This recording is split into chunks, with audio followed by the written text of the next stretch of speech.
ازيكم عاملين ايه؟ يا رب تكونوا بخير. النهارده هنعمل مع بعض صينيه مكرونه بالبشاميل حلوه جدا وطعمها تحفه. كمان هنعمل النهارده هنعرف ازاي ان احنا نسلق الفرخه، وكمان نعمل لها صوص حلو جدا بيغير من طعمها وبيديلها طعم ونكهه الشوي، وبتكون طعمها حلو جدا جدا. كمان صينيه المكرونه بتاعتنا النهارده طعمها تحفه، والغدا بتاعنا النهارده كله صواني وحلو جدا جدا. كمان عملنا هنا صينية بطاطس ب صينية بطاطس في الفرن، واحنا عملناه كتير مع بعض. وعملنا هنا ملوخية وصينية رز معمر، وعملناه كتير جدا مع بعض. وقبل ما نبتدي في الفيديو ونشوف عملنا الفرخة وتبلناها وطعمناها وبقت شكلها حلو بالشكل ده ازاي، كمان هنشوف ازاي عملنا المكرونة وازاي تكون طعمها حلو، نصلي على الرسول ونحط لايك للفيديو ويلا نبتدي. اول حاجة عندي هنا طاسة او صينية، نزلت فيها بمعلقة كبيرة من السمنة وعليها حبتين من البصل مفرومين ناعم. بعد كده نبدأ ان احنا نقلب البصلة دي كويس جدا لحد لما البصلة معايا تكون دبلت ودخلت في التسوية. بعد كده عندي هنا حوالي نص كيلو من اللحمة المفروم او اقل. وبعد كده هبدأ ان انا اقلب البصل مع اللحمة كويس جدا لحد ما لون اللحمة بتاعي يتحول من اللون الاحمر للون البني. بعد كده نزلت عندي هنا بنص كوباية من عصير الطماطم، ومعلقة صغيرة من الملح والفلفل الاسود وسبع بهارات او بهارات اللحمة، وربع معلقة صغيرة من القرفة. وبعد كده نفضل نقلبهم كويس جدا مع بعض، ونسيب الطماطم مع اللحمة تستوي كويس جدا وما يكونش فيها اي سوائل تماما، وتكون معانا بالشكل ده. وبكده تكون اللحمة المفرومة معانا جهزت. بعد كده عندي هنا حلة هنزل فيها بمعلقتين كبار من السمنة، ومعلقة كبيرة من الزبدة، ومعلقة كبيرة من الزيت. بحب قوي لما بعمل البشاميل، بحب ان انا ابدا ان انا اخد ميكس من المادة الدهنية، بيدي طعم حلو جدا للبشاميل، او ممكن نستعمل اي مادة دهنية عندنا. بعد كده نزلت على الاربع معالق من المادة الدهنية باربع معالق من الدقيق. واهم خطوة هنا في الرو اللي هو الدقيق مع السمنة، ان يكون الدقيق سايل كده في السمنة علشان ما يبدأش ان هو يكتل معايا. تمام، اهم حاجة ان هو يكون سايل كده، ما يكونش معانا الدقيق مكتل كده، ولما نيجي نبدأ ان احنا نقلبه يكون معانا مكتل. بعد كده تاني خطوة في ان البشاميل معانا يكون ناعم وكريمي، وما يكون معانا كريمي وما يكونش معانا مكتل. اهم حاجة ان اللبن بتاعي يكون سخن او ان احنا غاليينه. وبعد كده بنزل بنص كمية اللبن مرة واحدة، وبعد كده بنزل بباقي اللبن حبة بحبة مع التقليب المضرب كويس جدا لحد ما يكون الخليط معايا ناعم وكريمي وحلو جدا زي ما انتوا شايفينه بالشكل ده كده.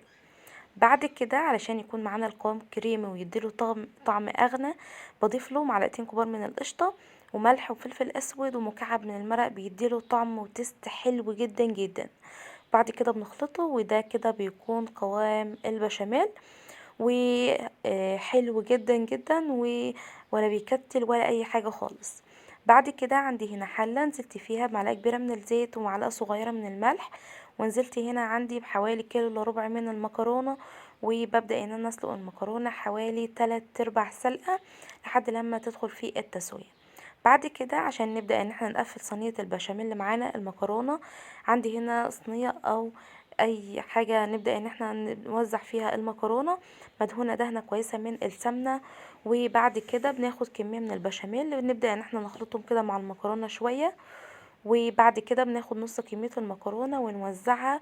وبعد كده بنبدأ ان احنا نفرد طبقة اللحمة المفرومة وباقي المكرونة، وفي الاخر بننزل بكمية البشاميل كلها علشان يكون معانا صوصي وكريمي وجوسي ويكون طعمه حلو جدا جدا. لما بنضيف القشطة مع البشاميل بيدي وش زي وش وشكل الرز المعمر، فبيكون حلو جدا. بعد كده عشان نعمل الفراخ بتاعتنا عندي هنا حلة نزلت فيها بمعلقة من السمنة. وبعد كده هنبدأ ان احنا ننزل عندي هنا بالفرخة بتاعتنا اللي مغسولة كويس جدا بالملح والدقيق الليمون والسكر ومنقوعة كويس جدا ومتصفية من المية تماما. بعد كده بناخد الفرخة دي ونبتدي ان احنا نشوحها كويس جدا في السمنة من جميع الجوانب، بحيث ان هي تقفل المسام بتاعتها وتفضل محتفظة بالعصارة بتاعتها وتكون الأنسجة معانا طرية. تمام. بعد كده لما شوحناها كويس جدا بننزل عليها بطماطم وجزر وبصل ولورا وحبهان ونص كوباية من عصير الطماطم وملح وفلفل اسود وكاري، كل حاجة نص معلقة صغيرة، والملح معلقة كبيرة، وربع معلقة صغيرة من السبع بهارات بتديلها طعم حلو جدا جدا. تمام.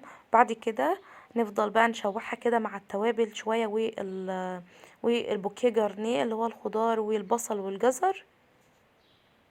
وبعد كده لما شوحناها كويس جدا بنبدأ ان احنا ننزل عليها بمية ونسيبها لحد لما تبدأ ان هي تغلي وتستوي كويس جدا.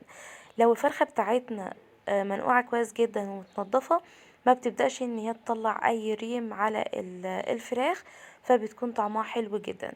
تمام. ويبقى شكل كده الفراخ بعد لما غليت. بعد ما بتغلي عشان تكون معانا طعمها حلو بنهدي النار ونسيبها على النار تكون هادية كده، ونسيبها لحد لما تستوي وتكون معانا حلوة بالشكل ده كده. ونسيبها بقى لحد لما تتسلق معانا المرقة شفافة وحلوة جدا جدا. بعد كده علشان الفرخة بتاعتنا تكون متطعمة وتبتدي نعمل لها صوص حلو كده يدي لها طعم ونكهة الشوي، عندي هنا ربع كوباية من مرقة الفراخ اللي احنا سلقنا فيها الفرخة، لو هي دسمة. ولو مش دسمة هنستبدلها بمعلقة من السمنة وعليها معلقتين من الصلصة ومعلقة كبيرة من الكاتشب، معلقة صغيرة من الخل، ونص معلقة صغيرة من